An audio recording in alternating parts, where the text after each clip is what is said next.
तपाईले ब्रोडकास्ट गर्न सक्नुहुन्छ खोज्नै पर्यो र कोस्नु पर्यो मलाई मुलुकको माया लाग्यो हो यो मुलुक उहाँहरुको वीरता होइन पासपोर्टको लाइन देख्दाखेरि उहाँहरुलाई मजा लाग्छ अख्तियारलाई नष्ट पार्यौ तिमीले आर्मीलाई पनि नष्ट पार्यौ तिमीले पुलिसलाई नष्ट पार्यौ एडमिनिस्ट्रेसन नष्ट पार्यौ हुँदा हुँदा न्यायालय नष्ट पार्यौ र अहिले झगडा गर्दैछौ र परमादेशबाट सरकार बनाउँदैछौ धिक्कार छ तिमीहरुलाई धिक्कार मेरो 50 वर्षको जिन्दगी तिमीले दिन सक्दैनौ मातृभूमिको लागि बोल्न सकिएन कायर छोरो होइन म भिसी नपाएको आक्रोश त मेरो जीवनभरि हुन्छ नै खुकुरी भेट्टाएर एक्लै भेट्टाए भने गिडी दिन्छु मुलुकमा भकालाई बेच्ने होइन जीवनकालमा पहिलो चोटी रोए भन्दा पहिला संघीयता खारिज पैसा बिना केही हुँदो रहेछ नेपालमा बुझियो साउनदेखिको तलब नपाएको छुइनँ मैले क्रिस्चियनको पैसा खाएर इन्डियाबाट गाइडेडबाट इन्डियाबाट हतियार ल्याएर नेपालीका घाँटी रेट्ने कुन के को लागि रहेछ भन्दाखेरि हिसिलाजीलाई एसियाको सबैभन्दा टप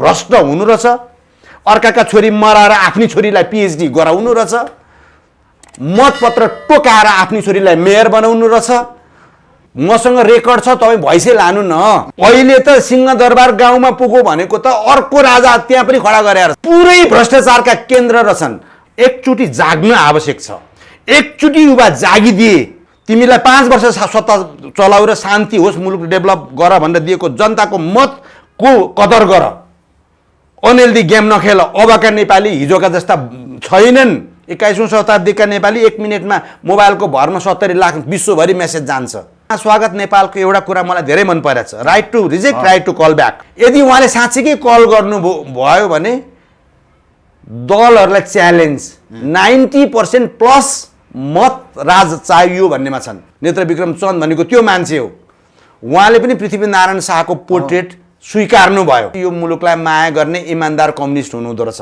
त्यो भिसी र रजिस्ट्रार यही कोठामा आएर रुँदै भन्ने हुन् अहिले आउन् मेरो तलब किन रोकियो दुवैजना यही घरमा आए भित्र मन्दिर कोठा छ मन्दिर कोठामा कसम खाँदै रुँदै मलाई के भने हजुर म छोरा हो भाइ हो मुद्दा झिकिदिनुस् अनि त्यस्ता ओरेन ढेउलालाई भिसी बनाउँछन् रजिस्ट्रार बनाउँछन् यिनीहरूले भने यिनीहरूबाट मुलुक बन्छ भन्ने आशा गर्नुहुन्छ बाबुराम भट्टराईजी भन्ने एकजना क्रिस्चियन हुनुहुन्छ हैन एकजना यदि मैले प्रमाण दिन सकिनँ भने टुडी खेलमा झुन्निएर मर्न तयार छु सम्म भनेर च्यालेन्ज गरेछ अनि विश्वभरका नेपाली हामी युवाहरू चाहिँ ठुलो ठुलो हेर्ने पक्ड बाबुरामलाई प्रमाण ल्याऊ भ्रष्टाचार गर्नेलाई पक्ड 62-63 सालमा 5 बुधे सहमति भएको छ राजतन्त्र फ्याँक्ने कुरै थिएन यिनीहरूले डलरमा बिकेर नेपालमा धर्मनिरपेक्षता ल्याएर क्रिस्चियनिटी फैलाएर भगवान नभएको संसार राजा नभएको देश के देश र मैले जीवनभरि पैसा कमाइन सरस्वतीको पछाडि लागे हामी त्यतिकै हिँड्या छैनौं पाप गर्यौ त्यो कर्ममा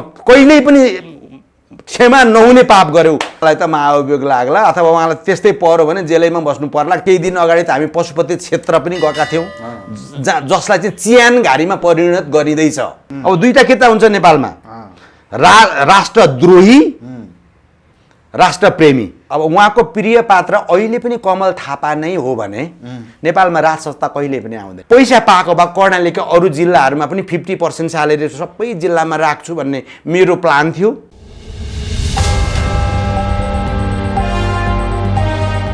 दर्शक स्वागत छ जगत टिममा हस् धन्यवाद अलिकति थोरै ग्याप भयो जस्तो चाडपर्वले गर्दा कोरोनाको इफेक्ट अब हजुरको काम पनि हजुर दर्शकले देख्नु भएको छ ती कुराले गर्दा पनि अलिकति ग्याप भएको होला थाकेर आउनु भएको छ सायद म त हो देशव्यापी घुमेको पौडी खेलेको विभिन्न गरेका देखिन्छ हजुर यो विभिन्न मठ मन्दिर हैन अब आस्था गर्नुभएको मान्छे टिको पनि लाउनु भएको छ हजुर सुनाइदिनुस् त अबको योजना के कसो छ के गर्नुभयो दर्शकहरू एकदम सुन्न आतुर हुन्छ हजुरको योजनाहरू हो पक्का हो एकदम सबभन्दा पहिला सन्तोषजी एकता टिभी तपाईहरु सम्झेर टाइम निकालेर आउनुभयो धन्यवाद दिन चाहन्छु स्वागत गर्न पनि चाहन्छु तपाईले सोध्नुभयो के गर्नुभयो भनेर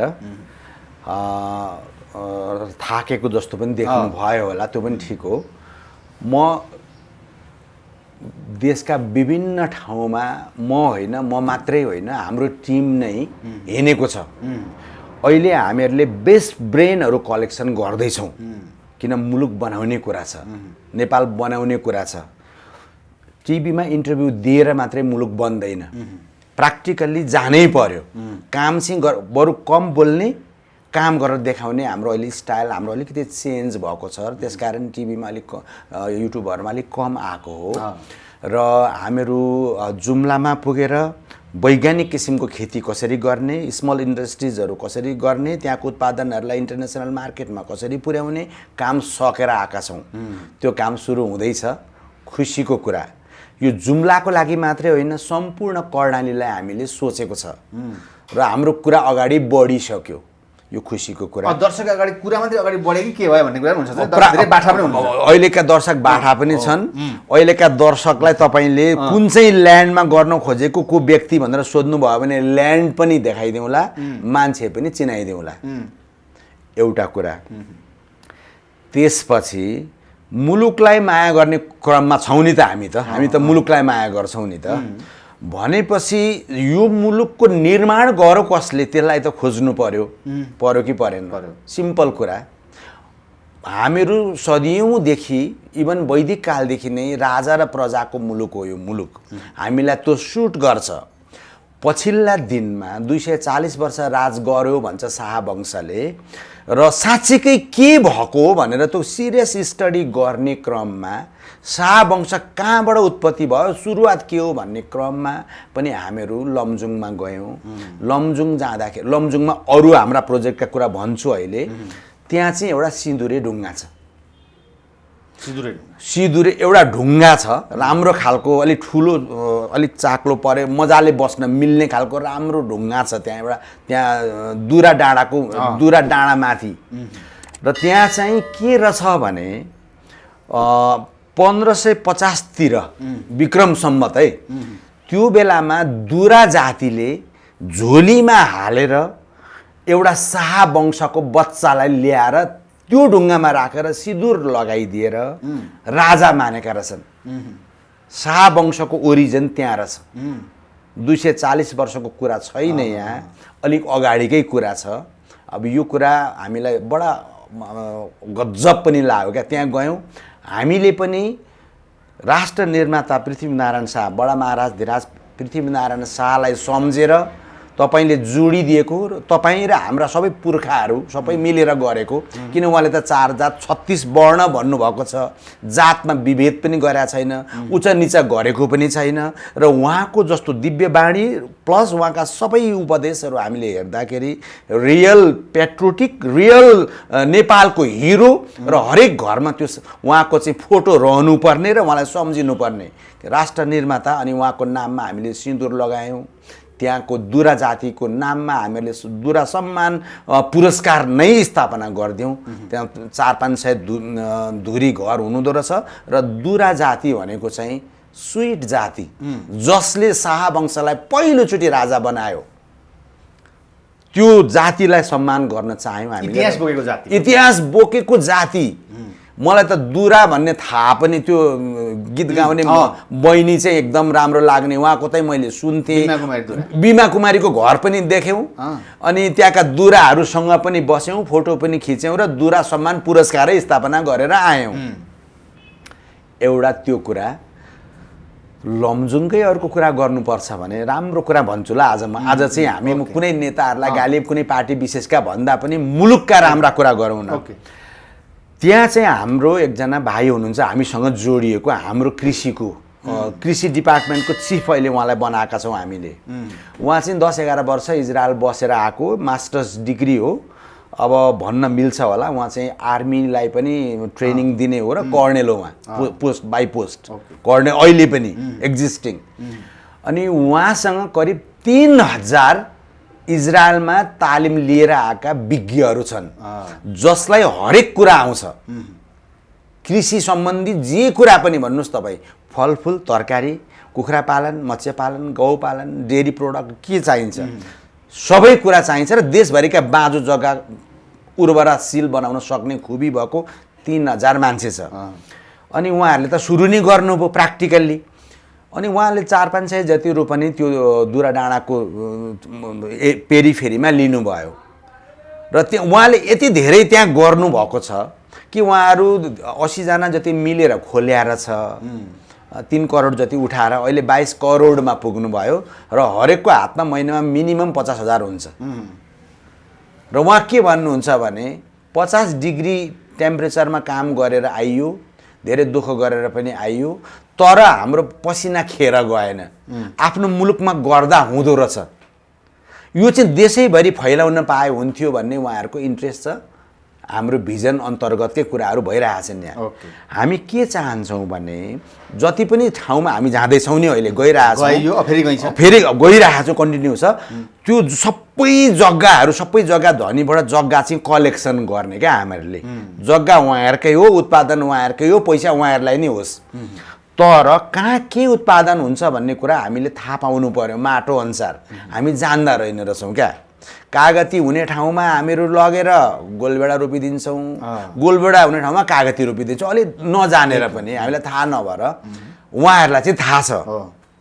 त्यसकारण टोटल ल्यान्डहरू त्यो एरियाको लिने, वैज्ञानिक खेती गर्दा पनि मजा आउँदो रहेछ। फेरि हामीहरू जुन कोदालै चलाउनु पर्छ, हलो नै जोत्नुपर्छ भन्ने हाम्रो जुन मान्यता छ त्यस्तो होइन रहेछ क्या। यति आनन्द आउँदो रहेछ कम्युनिटीमा मिलेर काम गर्दा। अनि त्यो उत्पादन भएको चिज उत्पादन त भयो, तर बिचौलियाले पैसा खान्छ। हामी तरकारी अरबौँको तरकारी इन्डियाबाट ल्याउँछौँ। गभर्मेन्ट सिरियस हुनु पर्यो र एउटा पनि तरकारी ल्याउन दिन्न भन्ने हिम्मत गर्नु पर्यो सरकारले। त्यो गर्न सकिन्छ रहेछ, गर्नु पर्यो। अब उठ्नु पर्यो युवाहरू, ब्यान्ड, बरु हामी भोकै मर्दिन्छौँ, एउटा पनि तरकारी बाहिरबाट ल्याउन दिन्न भन्नु पर्यो र रोक्नु पर्यो। रोकिसकेपछि हाम्रा कृषकहरूले उत्पादन गरेको गोलबेडा होस् अथवा अरू फ्रुट्सहरू हुन् अथवा डेरी प्रोडक्ट्स होस् अथवा पोल्ट्री होस् अथवा मत्स्यको होस्, जेसुकै होस्, फिसरी जेसुकै होस्, नेपालीलाई मात्रै होइन छिमेकी मुलुकलाई सप्लाई गर्न सक्छ। हामी त्यो मान्छे हो। डाक्टर साहब यही कुरामा हजुरले कुरा धेरै पहिला गर्नु भएको थियो। हजुर, सबै जनताले त हजुरले कुरा मन पनि पराउनु भएको थियो। हजुर, अहिले आएर त प्र्याक्टिकल्ली तपाईँ गएर केही गर्न सक्छु भने जानुभयो। के आँटा हो ल, के अब हेर्नु।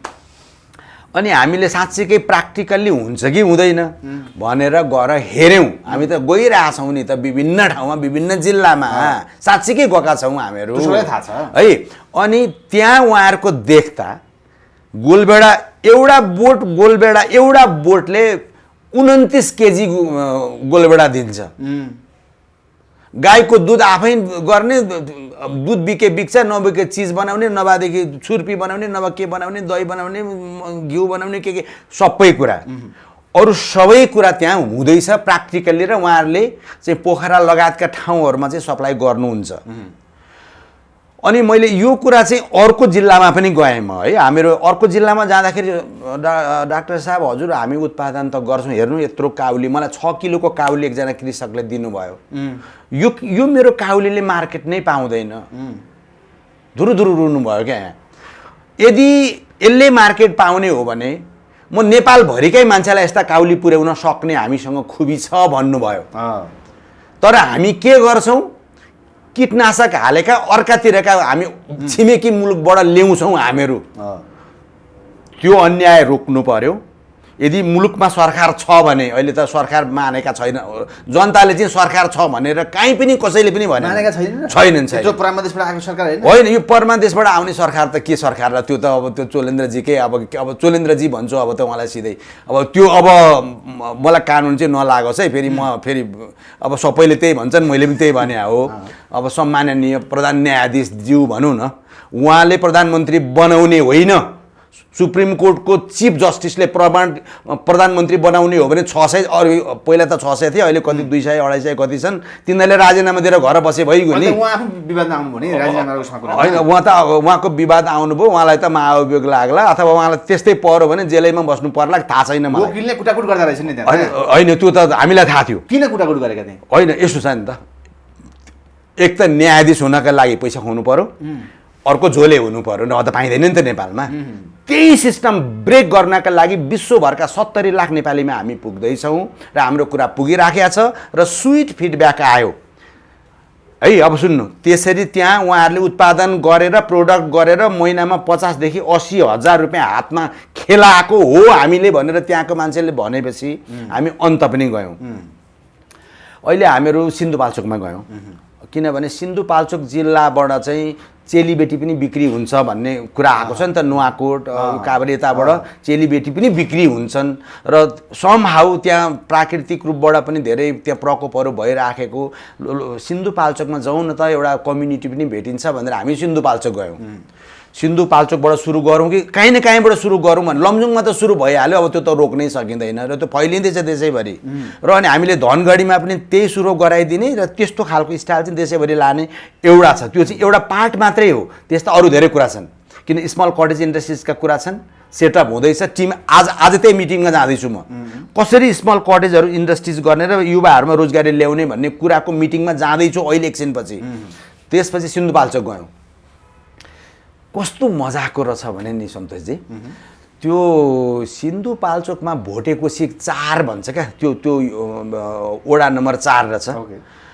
त्यो बन्जी जम्प गर्ने भन्दा अगाडि जानु पर्दो रहेछ तातो पानी नपुग्दै बाटोमा पर्दो रहेछ त्यहाँ एउटा गढी रहेछ त्यो गढी भनेको त्यो गढी चाहिँ पहिला भोटसँग लडाइँ हुँदाखेरि को गढी रहेछ क्या त्यो एकदमै हिस्टोरिकल प्लेस त्योभन्दा अलिक माथि भैरव कुण्ड रहेछ त्यहाँ हामी भैरव कुण्डमा पुग्न पाएका छैनौँ तर जाँदैछौँ भोलि या पर्सि जाँदैछौँ म मात्रै जाँदैछु होइन मसँग जापानिज टिम छ र फरेनरको टिम पनि छ किनभने हामी समग्र रूपमा जापानमा रहेका नेपालीहरूसँग पनि हामी के चाहन्छौँ भने विकासको आइडिया दिनु न तपाईँहरू त्यतिकै वर्ष बस्नुभयो थाहा पाउनुभयो होला नि त त्यो गर्दैछौँ मलेसियाको टिम आउँदैछ हामीले नेपालको डेभलपमेन्टको लागि इजरायलसँग सिरियस कुरा भएको छ र अरू धेरै कन्ट्रीसँग कुरा हाम्रो बढिरहेछ र त्यहाँ जाँदाखेरि एकातिर गढी त्यसको मासतिर भैरवकुण्ड त्योभन्दा पनि महत्त्वपूर्ण कुरा त्यो भोटेकोसीको यताबाट जाँदाखेरि राइट ह्यान्ड साइडमा अलिकति माथि भन्दाखेरि चाहिँ एउटा थानी नारायण भन्दो रहेछ क्या त्यहाँ चाहिँ थापी नारायण भन्दो रहेछ क्या त्यहाँ थापी नारायण त्यो एउटा नारायणको रहेछ अनि हामी जाउँ न त भनेर हामी त्यो बेलामा चाहिँ एकीकृत शक्ति नेपालकै तर्फबाट हाम्रो टिम नै गएको थियो मसँग चाहिँ हाम्रो सचिव पदम पाण्डे पनि हुनुहुन्थ्यो त्यस्तै हुनुहुन्थ्यो अहिले त अरू पनि धेरै हामी छौँ होइन पदम पाण्डे हामी गयौँ जाँदाखेरि यस्तो हिस्टोरिकल ठाउँ रहेछ त्यहाँ त्यो थाहा चाहिँ कसरी भयो भन्दा महाकाली भन्छ महाकालीजीले सपनामा देखेँ मलाई दृष्टि भयो भन्नुहुन्छ त्यहाँ जाँदाखेरि चाहिँ शिला एकदमै शिला सिन्धुकाली नाम राखिएको छ त्यो हजारौँ वर्ष अगाडिको शिला रहेछ त्यहाँ देवीको रूपमा एउटा चाहिँ सिन्धुकाली भनेर राखिएको छ अहिले त्यसैको छेउमा नारायणको शिर रहेछ हेर्नु शिर नारायणको शिर नै थापी नारायण भन्दा रहेछन् भगवान् नारायण जो हामी मान्छौँ हाम्रो वैदिक सनातनले जसलाई नारायण नारायण भन्छ उहाँको शिर नै त्यहाँ रहेछ त्यहाँदेखि अलिकति मास्तिरपट्टि भोलेनाथको पुरै ज्योतिर्लिङ्ग छ सिन्धुकाली पनि भएको नारायण पनि भएको भोलेनाथ पनि भएको एउटा अर्को कुरो जुन भैरवकुण्डको कुरा गर्दैछौँ नि त्यो भैरवकुण्डबाट त्यही ठाउँमा अलि मास्तिर चाहिँ ठुलो पोखरी रहेछ हाँसहरू उडेर आएर पौडी खेल्ने फेरि जाने त्यस्तो दैविक डिभाइन ठाउँ रहेछ र त्यो थापी नारायण त्यो मन्दिरमा न पूजा छ न पाठ छ त्यहाँ त्यतिकै त्यो चढाका त्यो यसो कहिलेकाहीँ चढाका त्यो चामलहरू कुहेर गनाउने मानौँ त्यो चाहिँ डिस्पोजेबल ठाउँ त्यस्तो ऐतिहासिक जसमा हामीले गौरव गर्नुपर्ने त्यसलाई चाहिँ त्यो एउटा रद्दीको टोकरी जस्तोमा स्थानीय सरकार कुनैको मतलब छैन स्थानीय सरकारले अब गरेको भए त बन्थ्यो होला नि त त्यहाँ पुग्ने बाटोको बिजोक मन्दिरको बिजोक मनोकामना देवीको कारणबाट मनोकामना बनिएको होला अहिले त भालेश्वर महादेव राख्नु भएको छ माथिको चन्द्रगिरी हिल्स पनि बनिएको होला पाथिभरा देवीमा त अहिले मान्छेकै ट्राफिक जाम हुन्छ देवीहरूको भनेको चाहिँ त्यो पर्यटन धार्मिक पर्यटन हुन्छ अन्य किसिमको पर्यटन हुन्छ होइन अब त्यो चाहिँ यस्तो खालको त्यहाँ यति सम्भावना यति प्रफाउन्ड सम्भावना छ त्यहाँ कृषिको सम्भावना छ स्मल कटेज इन्डस्ट्रिजको सम्भावना छ धार्मिक पर्यटनको सम्भावना छ रिसोर्टको सम्भावना छ ध्यान केन्द्रहरूको सबै कुरा हामीले स्टडी गऱ्यौँ र त्यो मन्दिरमा हजारौँ बिघा जग्गा पहिला छुट्याइदिएको रहेछ गुठीको नाममा हजारौँ बिघा त्यो मन्दिर सस्टेन होस् भनेर त्यतिखेर जसले जसरी बनाएको भए पनि देवीको अस्त्र छ त्यहाँ अस्त्र त्यो अस्त्र हेर्न तपाईँहरू जानु फोटो पनि खिच्नु एकचोटि खिया पनि लागेको छैन यस्तो खालको अस्त्र त मैले जिन्दगीमा सोचेको पनि थिएन, देखाएको पनि थिएन। भगवान्का त्यो दिव्य त्यो गदाहरू, त्यो भगवान् विष्णुले बोक्ने त्यो अस्त्र सबै त्यहाँ छन्। गएर एकचोटि हेरौँ। तर उपेक्षित। त्यसपछि मसँग जानुभएको पदम पाण्डे भनेको हाम्रो एकीकृत शक्ति नेपालको सचिव धुरु रुनुभयो। उहाँले मलाई भन्नुहुन्थ्यो र महाकालीलाई पनि भन्नुभयो, जीवनकालमा पहिलोचोटि रोएँ भन्नुभयो। त्यो भाव विभोर हुनुभयो क्या त्यहाँ, इतिहास सम्झेर अथवा इतिहास सम्झेर र हाम्रा मठ मन्दिरहरूको उपेक्षा देखेर। किनभने त्योभन्दा अघिल्ला केही दिन अगाडि त हामी पशुपति क्षेत्र पनि गएका थियौँ, जसलाई चाहिँ चियानघारीमा परिणत गरिँदैछ। पशुपति क्षेत्रमा चियानघारी हेर्न जाउँला एक दिन, त्यसलाई चाहिँ पुरै पशुपति क्षेत्रका ती सम्पदाहरू नष्ट पारेर चियानघारी पारिदिने। त्यत्रो बजेटिङ भएको ठाउँ त्यस्तो गर्नु होइन, त्यो अब त्यसको कुरा छ। हामी रिपोर्ट बनाउँदैछौँ, अब्जर्भेसन गरेर रेकर्ड राखिसक्यौँ। गर्ने को हो त्यस्तो, कसले गर्ने? होइन सुन्नु, अब म त्यो कुरामा आउनुभन्दा अगाडि अनि त्यसपछि पदम पाण्डेजी धुरु रुनुभयो। जीवनमा रोकै थिइनँ भन्नुभयो। किन भन्दा यस्तो हाम्रो यस्तो दैविक ठाउँ रहेछ, यो माता सिन्धुकालीलाई देख्दाखेरि नै मेरो भित्र के भयो भन्नुभयो। र त्यहाँ अरू जग्गा त गुठीको जग्गा सबै सकिगए व्यक्तिमा, तर त्यो मन्दिरको पेरिफेरीको जति पनि जग्गा छ त्यो नभई नहुने जग्गा, त्यो पनि अब व्यक्तिमा सरेको रहेछ है। व्यक्तिमा सरेर छ। अब मैले यसो सुन्दा एकजनाको पास्टर अरे के भने, यसो धर्म शर्म यताउति फैलाउने ओर्ने हुन्छन् नि त, नेपाली त अलिअलिमा बिक्री नै हाल्छन्, उहाँको रहेछ। त्यो जग्गा किन्नुपर्ने भयो भन्ने कुरा आएपछि पदम पाण्डेजीले म किनिदिन्छु, म आफूलाई बिक्री नै गर्नु परे पनि गरेर भए पनि किनिदिन्छु भनेर त्यो जग्गा किनेर हिजो पास गऱ्यौँ चौतारामा गएर। त्यो जग्गा अब मन्दिरको भयो र त्यहाँ अब त्यो मन्दिर, त्यो सिन्धुकालीलाई त्यहाँ दिव्य मन्दिर बनाइदिने, त्यसको माथिका जग्गाहरूमा वैज्ञानिक खेतीहरू गरिदिने, रिसोर्टहरू बनाइदिने, ध्यान केन्द्रहरू बनाइदिने, आश्रमहरू बनाइदिने लगायतका कुरा छन्। अझ हामीले सोचेको त अब त्यहाँको त्यहाँकै भ्युवर्सहरूले पनि हेर्दा हुन्छ, त्यो मन्दिरबाट त्यो गढीसम्म जाने जिप ड्राइभ गर्न सकिन्छ कि सकिँदैन सोच्नु, गढीबाट भैरवकुण्डसम्म जान सकिन्छ कि सकिँदैन सोच्नु, र त्यसलाई टुरिस्ट एरिया बनाउनु, धार्मिक पर्यटकीय प्लस टुरिस्टको बनाउनु भयो भने हरेक घरका मान्छेले डालो थापेर बस्दा हुन्छ, पैसा त्यति जान्छ त्यहाँ। एउटा सम्भावना त्यो। यो त सिन्धुपाल्चोको मात्रै कुरा गऱ्यौँ। हामीसँग त जापानबाट आएको टेक्निसियन नै हुनुहुन्छ, टेक्निसियन मात्रै होइन, मास्टर माइन्ड हुनुहुन्छ, टेकबहादुर इङनाम। उहाँले सागोमा आफैले नेपालीलाई जब दिन्छु, महिनामा 20-30 हजार रुपियाँ कमाउने काम म गरेर देखाउँछु भनेर सुरु गर्नुभयो। अलिकति लकडाउनले थोरै डिस्टर्ब गरे पनि त्यो एक्सटेन्सन हुँदैछ देशैभरि। हामी अनि त्यसकारण बाहिर रहेका नेपालीहरूलाई उहाँलाई बोलाउँदै हुनुहुन्छ। त्यही क्रममा इन्दिरा सुजुकी भनेर, इन्दिरा राज भण्डारी हुनुहुँदो रहेछ पोखराको, उहाँ चाहिँ 36 वर्ष जापानमा बसेको, हरेकचोटि आउँदा नेपालमा 2-4 करोड रुपियाँ सहयोग गर्दै हिँड्ने महिला पनि हुनुहुन्छ, हामीसँगै हुनुहुन्छ। एकीकृत शक्तिको जापान चिफ हो अहिले उहाँ। अनि उहाँले जापानमा रहेका 1 लाख नेपालीलाई जोड्दै हुनुहुन्छ र त्यहाँ भएको सिप नेपालमा हामी इन्ट्रोड्युस गर्दैछौँ, ल्याउँदैछौँ। किन नेपाल बनाउनु पर्यो नि त, जापान त बन्यो, उनीहरूले आफै बनाएका हुन् नि त। अमेरिकाले ती बम हानेर त्यत्रो ध्वस्त पारेको सहर पनि त उठ्यो नि, उठेन र। अनि उहाँहरू पनि हाम्रो टिममा हुनुहुन्छ। त्यस्तै गरेर मलेसिया टिमसँग अहिले हाम्रो चिफसँग हाम्रो अहिले भेट हुँदैछ। त्यहाँबाट टेक्नोलोजी कसरी ल्याउने र नेपाल कसरी डेभलप गर्ने, स्वरोजगार कसरी गर्ने, युवाहरूलाई कसरी भित्र राख्ने, मुलुकमा भएकालाई बेच्ने होइन। मैले आज फलाना मुलुकमा यति युवा पठाउन आँटेँ भनेर श्रम मन्त्रालयहरूले गौरव गर्ने होइन, राष्ट्रले गौरव गर्ने होइन। पासपोर्टको लाइन देख्दाखेरि उहाँहरूलाई मजा लाग्छ, किनभने विरोध गर्ने मान्छे उता गए बुढाबुढीले गर्दैनन्। अनि उहाँहरूको रेमिटेन्समा तर मार्ने होइन।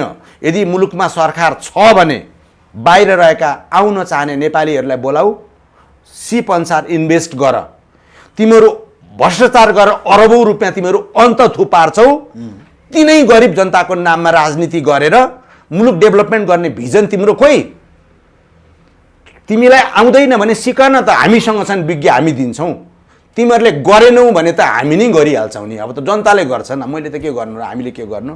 जनता जागिसके, युवा जागिसके, विश्वभरि म्यासेज गइसक्यो। हजुरले भन्नुभयो यत्रो घुमफिर गर्नुभयो, अब अगाडि बढ्यौँ भन्नु, 7 दिने मान्छे पत्ता लगाइसक्यो। यति पत्ता लाग्यो। अझ तपाईँलाई भनौँ, हामी त अस्ति इलाम पनि गयौँ। त्यहाँको टी स्टेटको बारेमा पनि स्टडी गर्नु हामीलाई थियो।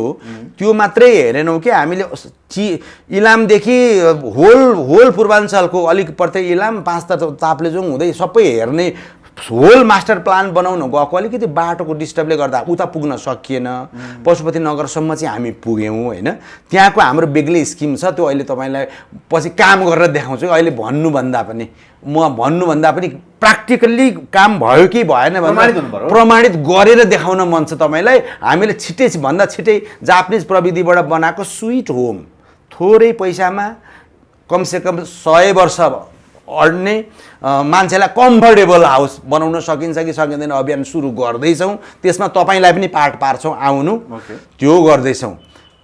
पूर्वाञ्चलमा त्यतापट्टिको हाम्रो कुरा रह्यो, सिन्धुपाल्चोकको कुरा रह्यो, साँगोमा हाम्रो इन्डस्ट्रिज नै उहाँले इस्टाब्लिस गरेर रोजगारी दिनुभयो, त्यहाँ पनि हेर्न जाउँला। र अरू जिल्लाहरूमा पनि हामी गइराखेका छौँ र हाम्रो टिम चाहिँ 75 अहिले 77 जिल्ला भनिएको छ। 77 जिल्लामा नै पुग्ने र जिल्ला अनुसारको कृषि के, स्मल कटेज इन्डस्ट्रिज के, अरू कटेज इन्डस्ट्रिज के, रोजगारी के, त्यहाँको उत्पादन के, सरकारले जम्मा बाहिरबाट तरकारी नकिन्देऊ, फलफुल नल्याइदेऊ, त्यति मात्रै गरिदेऊ न अहिलेलाई चाहिँ। डाक्टर साहब अब हजुरको कुरा मेरो हजुर सुन्नु होला प्लिज। यति धेरै 75-77 जिल्ला घुमेर सबै गर्छु गाउँमा भन्नुभएको छ। हजुर सरकार सङ्घीय लोकतान्त्रिक गणतन्त्र आएपछि नै यति सबै गर्ला भनेर ठाउँ ठाउँमा सिंहदरबार बनाउने भनेर त्यत्रो हो तपाईँहरूले गर्न सक्नुहुन्छ। उहाँहरू हुँदा सुन्नु हो, सबैभन्दा गल्ती चाहिँ त्यहाँ भएछ। सिंहदरबारमा मात्रै भ्रष्टाचार हुन्थ्यो, उहाँहरूले त विदेशमा पैसा थुपार्नुहुन्थ्यो। अहिले त सिंहदरबार गाउँमा पुग्यो भनेको त अर्को राजा त्यहाँ पनि खडा गरेर छ। त्यस्तो थाहा भयो अहिले? पुरै भ्रष्टाचारका केन्द्र रहेछन्। अब सुन्नु, सबभन्दा पहिला संहिता खारिज, किनभने मैले सुरुमा पनि भने अहिले पनि भन्छु, त्यति भनेपछि मलाई भने बापत कानुन नलाग्नु पर्ने मेरो मान्यता हो। यो संविधान हामीले लेखेको होइन। नेपालमा संहिता फाप्दैन, नेपालमा गणतन्त्र पनि चाहिएन, धर्मनिरपेक्ष नेपाल हुनै सक्दैन। र अनि अस्ति गाउँमा जाँदाखेरि के भन्नुभयो भने, अब सिधा कुरा है, अनेस्ट कुरा गरौँ न हामी होइन। मैले सोधेँ क्या त्यहाँका चाहिँ अलिक बुढाबुढी मान्छेहरूलाई सोद्धाखेरि, राजा नभए त हुँदो रहेन रहेछ भन्नुभयो। भगवान नभएको संसार, राजा नभएको देश के देश र यी को हुन् के आउँछन् नआउँछन्, के हो भोट हालेर दियो, 5 वर्षलाई भोट हालो अर्को हुन्छ, खालि उनीहरूले मात्रै खाएको, उसैको स्वास्नीलाई समानुपातिकबाट ल्याउने, उसैको सालोलाई राजदूत बनाउने, भाइलाई राजदूत बनाउने, सम्पत्ति जति खाएको खाइ, कहिल्यै नअगाउँ गरी खाने, यस्ता पो रहेछन् त। सुन्नु हो तपाईँले यो कुरा? मसँग रेकर्ड छ, तपाईँ भैँसे लानु न। एकजनाको मात्रै हो र सम्पूर्ण। अनि युवामा गएँ, खुकुरी भए काटिदिन्छौँ भने ल नेतालाई कसम कुरा, खुकुरी भेट्टाएर एक्लै भेट्टाएँ भने गिडिदिन्छु भनेका छन्। ल मैले कसैले उक्साएको होइन, मलाई कानुन नलागोस्, मैले सुनेको कुरा भने हो। कसले भनेको मान्छे भेट्न जाउँ, म पुर्याइदिन्छु। युवाको ग्याङ ग्रुपै भेटाइदिन्छु। र युवाहरूमा त्यस्तो रहेछ, हामीहरूलाई रोजगारी नदिने, उनीहरूलाई हामीले मत हाल्ने, सरकार पनि ङुङ पार्ने र चलखेल गर्ने भ्रष्टहरूलाई अब हामीले जानेको छ भनेर युवा जागिसके। देशभित्र बाहिरका त जाग्ने नै भयो। गाउँमा गएर 4 जना युवाको कुरा सुनेर हुन्छ डाक्टर साहब? 4 जनाको कुरा होइन नि, हामी त हरेक जिल्लामा पुगेर हरेकको कुरा पो सुनेको। त रिप्रेजेन्टेसन भनेको एउटा के हुन्छ भने, रिसर्च, म त मेडिकल साइन्सको रिसर्च गर्दाखेरि हामी स्याम्पलिङ गर्छौँ क्या। त्यहाँ स्याम्पलिङ गर्दाखेरि रिप्रेजेन्टेसन हुन्छ। त्यहाँका 100 जना युवाले के भने, त्यहाँको बुढाबुढीले के भने, साना साना भाइ बहिनीले के भने भन्ने कुरा रेकर्ड हो क्या। हरेक मान्छेमा पुग्नु पर्दैन, फिलिङ्स बुझिन्छ। त्यसकारण दलहरू सुध्रिनु जरुरी छ। तर कुकुरको पुच्छर 12 वर्ष ढुङ्ग्रामा राखो, बाङ्गाको बाङ्गै भन्ने एउटा कहावत छ क्या। उहाँहरू सुध्रिनु होला भन्ने मलाई लाग्दैन। बरु उहाँलाई यति भोक लागेको छ, कसरी कमाउने, त्योभन्दा अर्को ध्येय केही छ? एउटा कुरा, 2टा निकै ठुल्ठुला नाम कमाइएका नेताहरू, एउटा नेताले त पहिल्यै इन्डियाबाट सेना ल्याएर राजा हटाउँ भन्ने पनि छन् ती मान्छे, होली वाइनको नामबाट चिनिँदा रहेछन् ती मान्छे। ती र अर्का पनि मान्छे छन्, 17-18 हजार मान्छेको वध गरेर आएका छन् रगतको होली खेलेर। लड्डु खानुभयो क्या उहाँहरूले। एउटा लड्डु खाएको फोटो तपाईँलाई चाहियो भने म दिउँला। अनि लड्डु खाएर सर्र माथि देउबाजीको ए मासतिर बस्नुहुन्छ देउबाजी, हजुर प्रधानमन्त्री भइदिनु पर्यो हजुर भनेर बिन्ती नेहोरा गरे। त्यसको लागि नेपाली जनताले मत हालेका थिएनन्। पार्टीभित्रको झगडा उहाँहरूले मिलाउने हो। सक्नु भएन भने फेल हुनुभयो, सिद्धो कुरा। यो मुलुक उहाँहरूको वीरता होइन, यी नेताले जोडेको मुलुक पनि होइन। यिनीहरूलाई सक्ने अधिकार पनि छैन। अलिकति कम्प्रोमाइज गरिदिएको भए राजा ज्ञानेन्द्रले म भुटानको जस्तो भइदिन्छु भन्ने भए उसलाई कहिले पनि फ्याँक्ने थिएनन्। एक अर्को कुरो, 62-63 सालमा 5 बुँदे सहमति भएको छ, राजतन्त्र फ्याँक्ने कुरै थिएन। यिनीहरूले डलरमा बिकेर नेपालमा धर्मनिरपेक्षता ल्याएर क्रिस्चियनिटी फैलाएर मैले त्यहाँ दुरुदुरु किन रोयौँ हामीहरू सिन्धुकालीलाई देख्दा भन्दाखेरि त्यसलाई चाहिँ पिसाब फेर्ने ठाउँ, टोइलेट गर्ने ठाउँ नष्ट पारिदिने र वरिपरि अरूले घेर्ने हुन सक्दैन। मातृभूमिको लागि बोल्न सकिएन। कायर छोरो होइन म, र कायर तपाईँ पनि होइन, र कायर नेपाली कोही पनि होइनन्। एकचोटि जाग्न आवश्यक छ। एकचोटि युवा जागिदिए भने यिनीहरूको सत्ता पनि गयो, र यिनीहरू सत्ता गएर मात्रै हुँदैन, यिनीहरू पनिसमेन्टको भागीदार हुनुपर्छ मुलुक बिगारे बापत। त्यो अभियान सजाय कसले दिने पनिसमेन्टको भागीदारमा? त्यो सबै कुरा समयले तय गर्छ क्या। राजालाई पनि जमला जस्तो लागेको थिएन होला, राणालाई पनि जमला जस्तो लागेको थिएन होला, पञ्चायती व्यवस्था ढल्ला जस्तो पनि लागेको थिएन होला। अहिले उहाँहरू 30 वर्ष जति कति वर्ष राज गर्नुभयो नि, उहाँहरूलाई के लाग्छ भने हामी अजम्बरी हौँ। अस्ति एकजनाले भन्थ्यो म प्रधानमन्त्री फेरि भइहाल्छु, फलानासँग मिल्छु, प्रधानमन्त्री हुन्छु अनि गर्छु।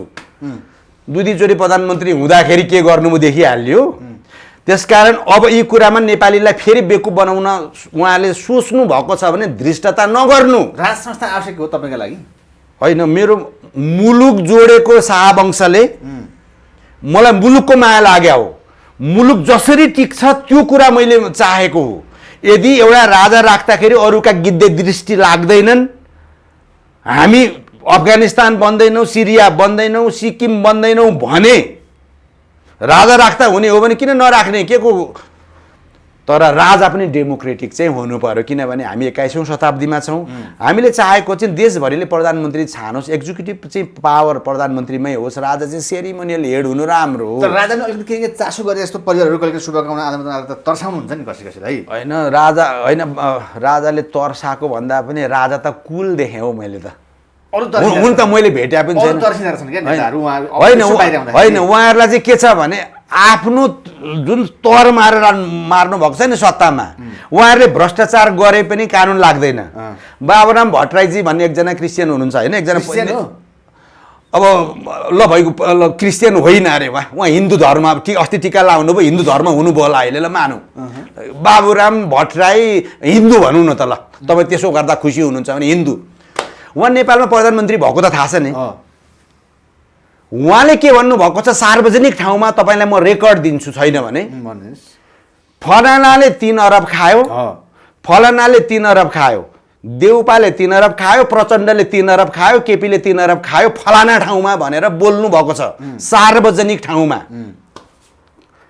भनेपछि बाबुरामजीलाई पक्रेर ल्या, अनि फेरि उहाँले के भन्नुभयो, यदि मैले प्रमाण दिन सकिनँ भने टुँडी खेलमा झुन्निएर मर्न तयार छु सम्म भनेर च्यालेन्ज गरेछ। अनि विश्वभरका नेपाली हामी युवाहरू चाहिँ ठुलो हेर्ने, पक्र बाबुरामलाई प्रमाण ल्याऊ, भ्रष्टाचार गर्नेलाई पक्र। अरू मुलुकमा त भ्रष्टाचारीहरूलाई कन्टेनरमा हालिदिन्छन्, जनता खान नपाएर मर्ने, आफ्ना स्वास्नी छोराछोरी छोडेर विदेशमा गएर श्रम बेच्नुपर्ने, नेताहरूले छोराछोरी बेच्ने, भ्रष्टाचार गरेको प्रमाण छ भन्दा पनि किन खोजिँदैन? खोज्नु पर्यो, खोज्नै पर्यो र कोस्नु पर्यो। कोस्ने कसले भन्दाखेरि अब जनता जागे भने के लाग्छ यिनीहरूको? त्यो पुलिस प्रशासनका मान्छे पनि हामी जनताकै छोराछोरी होलान्, आर्मीका मान्छे पनि हाम्रै छोराछोरी दाजुभाइ होलान्, उनीहरूले पनि अब न्याय र अन्यायपट्टि लाग्नै पर्यो। त्यसकारण हामी उहाँहरूसँग पनि अपिल गर्छौँ, भ्रष्टाचारीलाई जबसम्म तपाईँहरूले कारबाही गर्नुहुन्न प्रमाण सहित, बाबुरामजीसँग प्रमाण छ, उहाँले बोलिसक्नुभयो, उहाँसँग प्रमाण माग्छौँ हामीहरू, 3 अरब खाएको छ, कहाँ राखेको छ।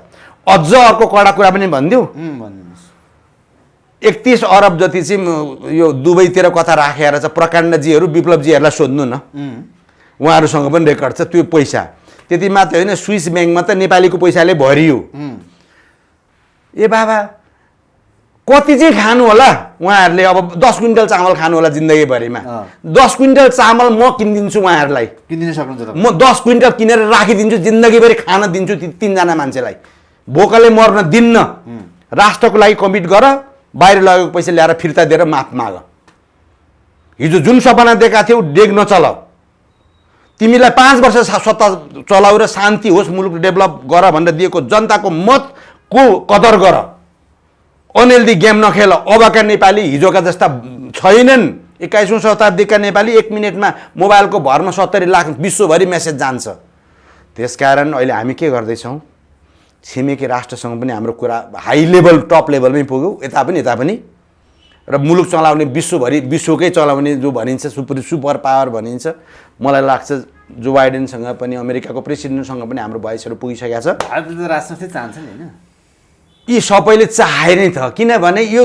दलले त गरी खाँदैनन् टोकाटोक मात्रै छ बरु एउटा राज संस्था ल्याएर राखिदिउँ र मुलुकभरिको मान्छेले प्रधानमन्त्री छान्न पाउनु पर्यो एक ठाउँकोले मात्रै खाँदाखेरि धोका हुँदो रहेछ त्यस अर्थमा स्वागत नेपालको एउटा कुरा मलाई धेरै मन परेछ right to reject right to call back बोलाउन पनि पाउनु पर्यो कारबाही गर्न पनि पाउनु पर्यो जनताले यिनीहरूलाई त के लाग्दो रहेछ भने अब हरेक कमिटमेन्ट गर्ने र जनतालाई रणभुल्लोमा पारिदिने माथि गएर आफू तर मार्ने साली कहाँ छन् स्वाट्ट राजदूत बनाइदिने भाइ कहाँ छ स्वाट्ट राजदूत बनाइदिने अहिले जापानको राजदूत खाली छ होला पहिला त अब देउबाजीले सासु राख्नु भएको थियो उहाँको त हिपसिपको उपचार गर्न जानुभएको उहाँ काम त के गर्नु र उहाँले अहिले त्यहाँ राजदूत हुनको लागि 6 करोड रहेछ कोरियामा जानु पर्यो भने 5 करोड रहेछ भिसी इन्भेस्ट गर्छन् भनेपछि अब यिनीहरूले केही बाँकी राख्छन् अनि हामी युवाहरू त्यही टुलुटुले हेरेर बस्छौँ भने त हामी नालायक भयौँ नि त त्यसकारण युवा जाग्नु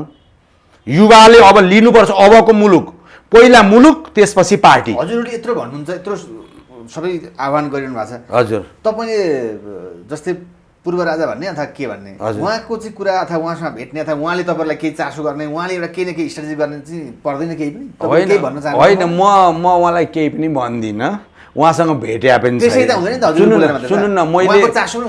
सुन्नु मैले चाहिँ के भने मलाई आफूलाई के लाग्यो एकदम सिरियसली स्टडी गर्दा भने राष्ट्र निर्माता जसको हो त्यसको सन्तानले कमसेकम मुलुक चाहिँ बेच्दैन होला खोला नाला पनि बेच्दैन होला कम्प्रोमाइज गर्दैन होला एउटा संस्कार होला मुलुकलाई माया गर्ला भन्ने हिसाबले राज संस्था भनेको किनभने कुनै पनि राजाले मुलुक बेच्दैनन् क्या किनभने उनीहरूको पहिला पुर्खाले जोडेको भन्ने थाहा छ उनीहरूलाई आफ्नो घर जस्तो लाग्छ कतिपय कुरा शासन सत्ता चलाउँदाखेरि हिजो पुगेन होला अलिकति डेमोक्रेटिक भन्दा पनि अलि अटोक्रेटिक भएका हिस्ट्रीहरू पनि होलान् अन्य कुरा पनि होलान् मानवीय कमी कमजोरी होलान् 14 वर्ष जति जङ्गलै बसेपछि त धेरै कुरा आउँछ पनि त्यसकारण मियोको रूपमा र राष्ट्रलाई जोड्नको लागि हामीले राज संस्था खोजेको मैले भेटेको पनि छैन उहाँले मलाई चिन्नु पनि हुन्न मेरो भोइस पनि पुग्दैन तर हामीले फिल गरौँ भन्नुको अर्थ नेपाली जनताले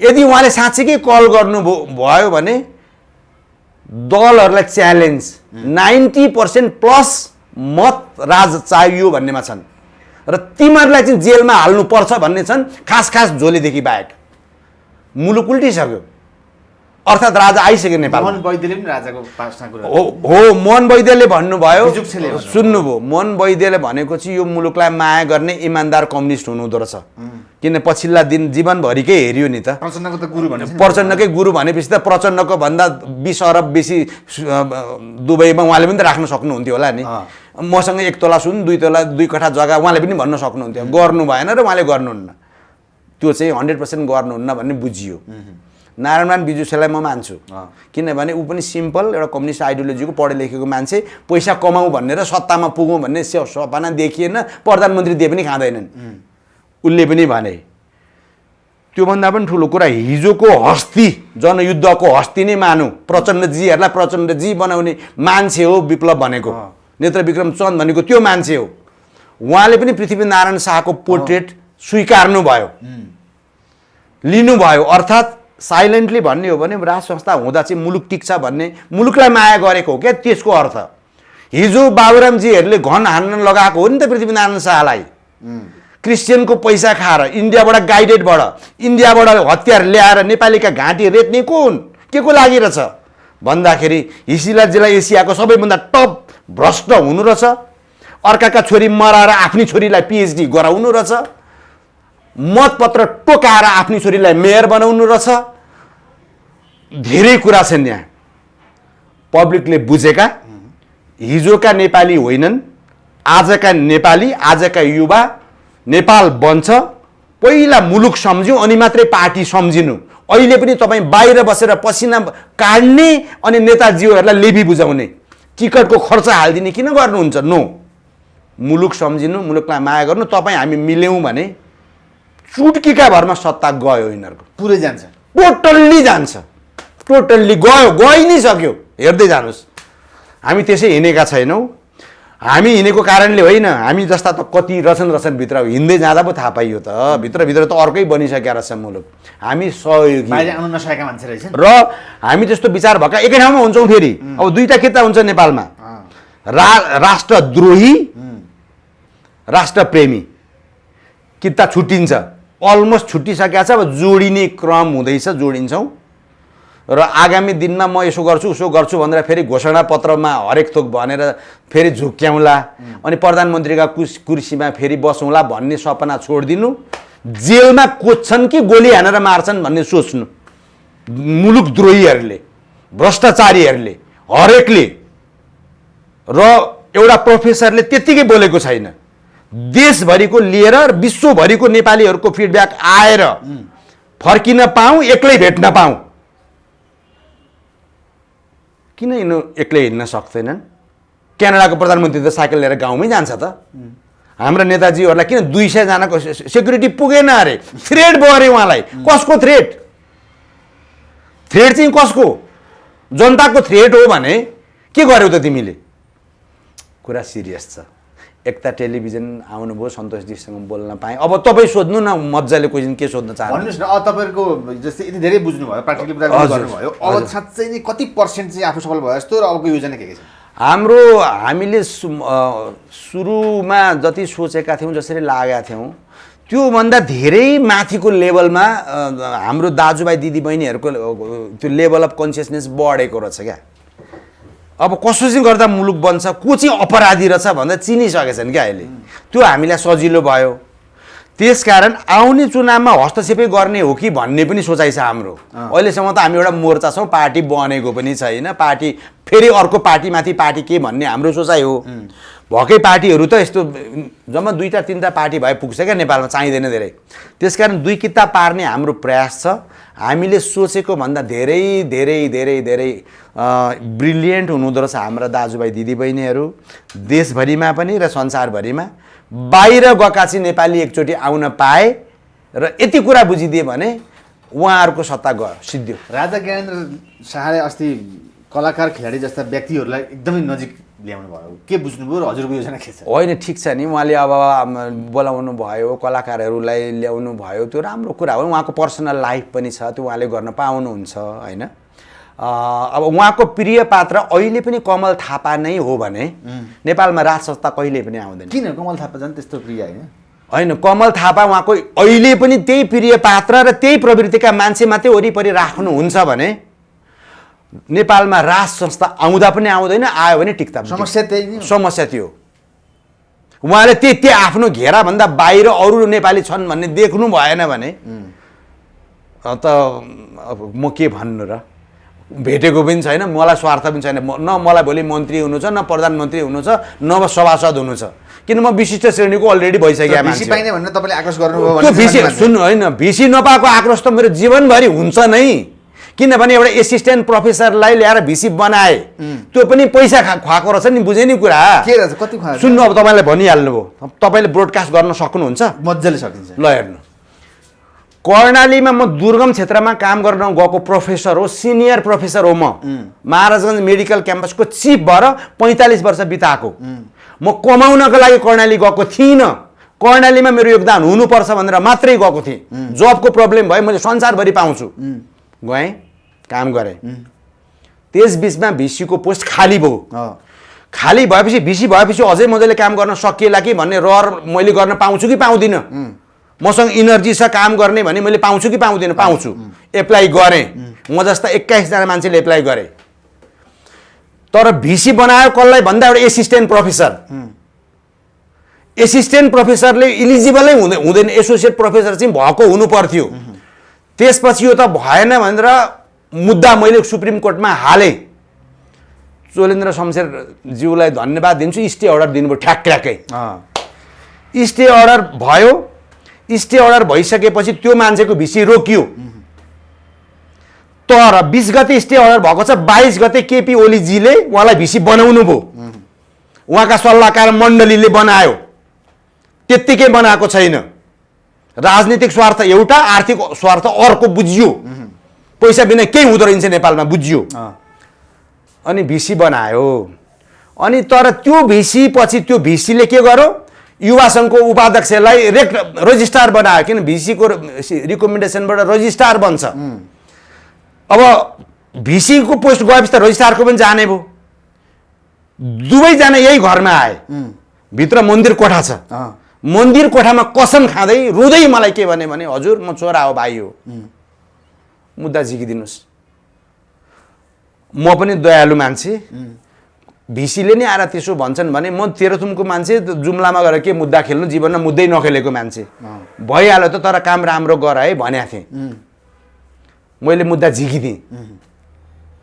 त्यसपछि साउनदेखि अहिलेसम्म मलाई तलब पनि दिएन काजमा राखिदिन्छु भन्यो अस्ति गएँ हाजिरी गरेँ थम्ब प्रिन्ट गरेँ रेकर्ड छ काम गरेँ मेरै कारणबाट मेडिकल काउन्सिलले एमबिबिएस पनि दिएको मैले नि त्यहाँ लजिक हालेको थिएँ साउनदेखिको तलब पाएको छुइनँ मैले किनभने उहाँहरूलाई के लाग्यो भने किन दिने मुद्दा हालेको थियो मुद्दा झिकिको अब अहिले केही गर्न सक्दैन आज प्रसङ्गवश मात्रै भनेको साउनदेखिको एउटा सिनियर प्रोफेसर दुर्गममा गएर काम गरेछ मलाई फरेन डिपार्टमेन्टको डाइरेक्टर बनाइदिउँला भने मैले मलेसियामा कुरा गरेँ इजरायलमा कुरा गरेँ नर्वेमा कुरा गरेँ स्विडेनमा कुरा गरेँ गरि नै राखेको छु तपाईँहरूको पासपोर्ट दिनुहोस् बोलाएका छन् भन्दा पासपोर्ट पनि दिँदैनन् नागरिकता पनि दिँदैनन् हुँदा हुँदा तलबसम्म साउनदेखिको तलब मैले तलब पाएको छु कि छुइनँ सोध्नु मैले जीवनभरि पैसा कमाइनँ सरस्वतीको पछाडि लागेँ दसैँमा मलाई पनि पैसा चाहिएको थियो होला सामान्यतया बुझिन्छ पेस्की पनि पाइन्छ तर त्यो भिसी र रजिस्ट्रार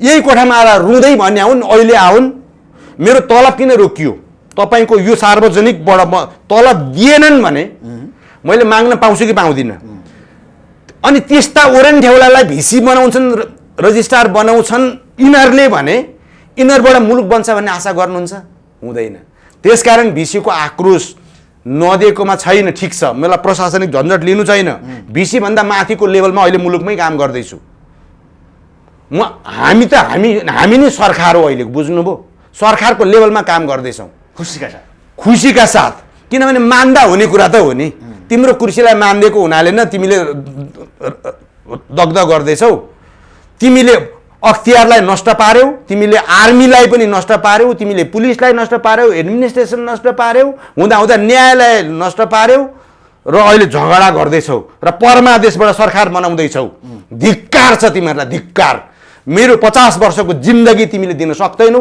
जुन मैले राजनीतिक कजको लागि दिएको थिएँ त्यो जिन्दगी तिमीलाई उपहार भयो बाँकी जिन्दगी अब तिमीसँग हिसाब हुन्छ तिमीले जानेको काट्न रेट्न होला त्यसो गर्छौ भने पनि तयार छु 50 वर्ष प्लसको मान्छे 60 वर्ष प्लसको मान्छे हौ तिमीले गर्न त्यही सक्छौ त्यही जाने होला तर त्यो धृष्टता पनि नगर तिम्रै घरमा पनि मान्छे आउन सक्छन् त्यो पनि बुझ हामी त्यत्तिकै हिँडेका छैनौँ र कर्णाली स्वास्थ्य विज्ञान प्रतिष्ठान जहाँ एमबिबिएस गइराखेको छ जहाँ पोस्ट ग्रेजुएसन गयो म नै त्यही छु काम गरिराखेको छु उसले बदला लियो मलाई भिसीले बदला लियो रजिस्ट्रारले तलब रोकेर खैर त्यो पैसा खान्छन् भने खाउन् मैले तलब पाइनँ भने पाइनँ तर मेरो पहिलो स्यालेरी जब म कर्णालीमा गएँ मेरो पहिलो स्यालेरी स्कुलमा हालेर चन्दा दिएर मैले छात्रवृत्ति बाँडेको हो पैसा पाएको भए कर्णालीका अरू जिल्लाहरूमा पनि 50% स्यालेरी सबै जिल्लामा राख्छु भन्ने मेरो प्लान थियो अब लक्ष्मी माताले अलिक साथ दिएकी छैनन् अब भइगयो अब सरस्वतीले साथ दिएकै छ तर मैले नपाएको स्यालेरीको कुरा चाहिँ तपाईँले हाइलाइट नै गरिदिनु र त्यस्ता ओरेन ढेउलालाई भिसी बनाउने केपी केपीको घरैमा पुगेँ अस्ति दमकमा, उता मेरा रिलेटिभ पनि हुन्। पाप गर्यौ त्यो कर्ममा, कहिल्यै पनि क्षमा नहुने पाप गर्यौ। एउटा उप्रेती तिम्रो नातो छोडिदेऊ, एक ठाउँको मान्छे छोडिदेऊ। प्रोफेसर डाक्टर रामप्रसाद उप्रेती महाराजा मेडिकल क्याम्पसको चिफ, वर्ल्डका विभिन्न युनिभर्सिटीको भिजिटिङ प्रोफेसर, कर्णालीमा गएर काम गर्छु, म भिसीको लागि सक्षम छु, काम गर्छु, मसँग भिजन छ भन्दाखेरि मलाई त दिएनौ। तर त्यस्तो कमर्सल, त्यस्तो कप्टी मान्छे मलाई झुक्क्याएर यहीँ आएर कसम खायो, खुट्टा छुँदै रुँदै कसम खायो, सबै थोक गरिदिन्छु हजुर भन्दै रुँदै आयो। तलब रोकिदियो, श्राप त दिन्न कसैलाई पनि। त्यस्ता कमजोरी अब फेरि प्रधानमन्त्री हुने त उनै होलान्, ऊ हुन्छन् कि को हुन्छ हेर्दै जाउँ। तर अरूले धृष्टता नगरे हुन्छ नेपालमा अब चाहिँ। किन पब्लिकले के भने त्यो पनि भन्नु, सबै चोरै चोर फोटै फटा हुन्, गोली नै हान्नुपर्ने हो। त्यति हुँदाहुँदै पनि केपीले चाहिँ केही न केही गर्न खोजेको थियो, नदिएको रहेछ भन्ने कुरा चाहिँ मान्छेलाई परेर चाहिँ यति चाहिँ भने त्यो चाहिँ मैले भन्नै पर्छ। दमकमै पनि गर्न सोधेँ क्या मैले, तिनकै घरको त्यो घरको छेउमा मेरा पनि मान्छे छन् नि त। अनि त्यहाँ मैले 20-30जना मान्छेलाई सोद्धा, त्यहाँ दमकमा मात्रै होइन पश्चिममा पनि सोधेँ, सबै चोरै चोर हुन्, हामीलाई त लुटाएर छन्, कुरो चाहिँ बुझिएको छ। ती लुटाहरू मध्येमा केपीले चाहिँ केही न केही गर्न खोजेको थियो। अर्को होली वाइन लिएर अर्को त्यो वालाले चाहिँ खुट्टा तानेर कामै गर्न नदिएको रहेछ भन्ने इम्प्रेसन चाहिँ पब्लिकमा भेटियो। ठिक छ, अन्तिममा दर्शकहरू ल भन्नुपर्ने मसँग भन्नुपर्ने कुरा मसँग धेरै छन्, म आजै किन सक्नु, तपाईँसँग मेरो फेरि भेट भइहाल्छ। नेपालको सुन्दर भविष्य छ, नेपालका युवा जागे। हिजो मात्रै कति खुसी भएँ मैले थाहा छ, त्यहाँको शेर्पा कम्युनिटी आएर हामी यो मन्दिरको संरक्षण पनि गर्छौँ, हामी यो डेभलपमेन्ट पनि गर्छौँ र मुलुक जोड्छौँ भनेर शेर्पा कम्युनिटीले भनेको छ सिन्धुपाल्चोकमा। मसँग भिडियो रेकर्ड नै छ। त्यसै गरी अरू ठाउँकाले पनि भने, जनजातिको मान्छे नै भन्नुभयो, हामीलाई त जनजाति भनेर, हामीलाई चाहिँ दलित भनेर क्रिस्चियनिटी फैलाउन अर्काको खेलमा परेर छौँ। हामीले हाम्रो धर्म परम्परा संस्कृति जोगाउँछौँ, हामी जाग्यौँ भनेर जनजाति दलित भनिएका मानिसहरू उठिसके। मलाई पानी दिनुहोस्, पानी पनि चल्छ, हामीमा विभेद छैन। नेपालको सुन्दर भविष्य छ। नेताज्यूहरूको सपना यो इन्टरभ्यू हेर्दाखेरि हराम होस्, उहाँहरू चैनले सुत्न नसक्नुहोस् र तपाईँले गरेको भ्रष्टाचारले तपाईँलाई सकोस्। अपराधीहरूलाई चाहिँ श्रापै दिन्छु म। र यो अख्तियारलाई पनि तिमीले, त्यहाँको प्रमुख नै भ्रष्टाचारी रहेछ, कति 2-4 महिना जेल बस्यो, 10औं अरबको प्रपर्टी भइगयो। नेपालीले वाच गरेका छन् र हामी जागिसक्यौँ। नेपाल बन्छ, मातृभूमि नेपालले मात्रै संसारलाई लिड गर्न सक्ने दिन आउँदैछन्। हेर्दै जानु। हामीसँग प्रकृतिले, सृष्टिले दिएको सबै कुरा छ।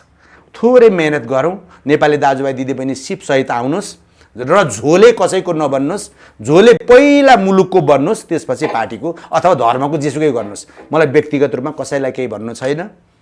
नेपाल डेभलप नभइकन मर्दिनँ, त्यो नदेखिकन मर्दिनँ। यो चाहिँ कसम खाएँ, पक्का खाएको छ। हेर्दै जानु तपाईँले। शुभकामना। हस्, धन्यवाद, धेरै धेरै धन्यवाद सन्तोषजी र एकता टिभीलाई। Thank you.